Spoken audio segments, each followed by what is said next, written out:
Tunatai miezi 30 ambaye hatujalipwa mpaka sasa.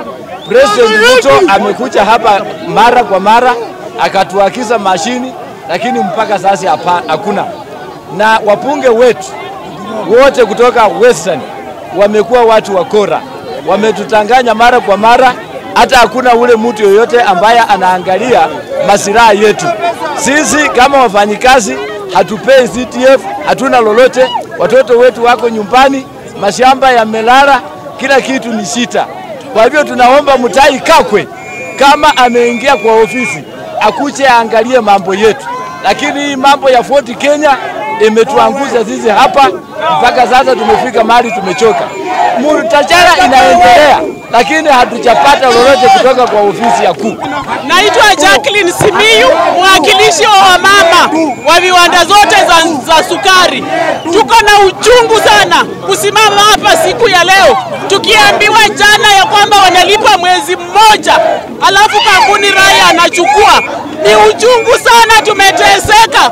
Siji politicians wetu mulienda wapi? Kama mko na kitu kwa mdomo ambayo mmekula jasho yetu, tafadhali mtuambie. Tumefanyia kampuni zaidi ya miaka 3 bila mshahara, alafu mnatuambia ya kwamba tunapata mwezi mmoja na tuende nyumbani. Hatutakubali, na Rai kuwa tayari kupigana hizi vita.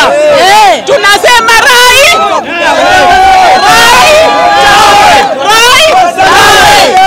under my microscopic scrutiny, I've realized that the government of Kenya want to intimidate the work of the sugar company. Mr. President told us that he was coming to bring us a new modern machine in the sugar company. We want new modern machine. We want workers to be paid. We must come with a new modern machine for it to be president of 2027. Sisi tunaongea kwa serikali yetu ya Kenya ya kwamba wakati walikuwa wanaomba kura walituagiza ya kwamba wataleta mili mpya. Mili mpya yao imekuwa Rai. Sisi hatujakataa, isipokuwa Rai anatulipa madeni yetu, tuende nyumbani ni kama anachukua pesa yetu. Alafu anakatalia hata kulipa wafanyakazi. Tunaomba serikali tusaidie walipe madeni yetu.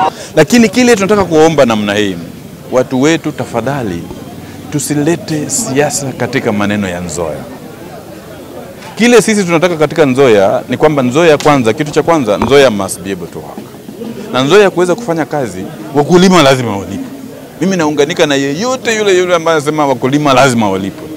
Kitu cha pili, wafanyikazi lazima walipwe, kwa sababu ukitaka hiyo factory iweze kufanya kazi lazima wafanyikazi walipwe, kwa sababu hao ndio wanachunga pesa za wakulima.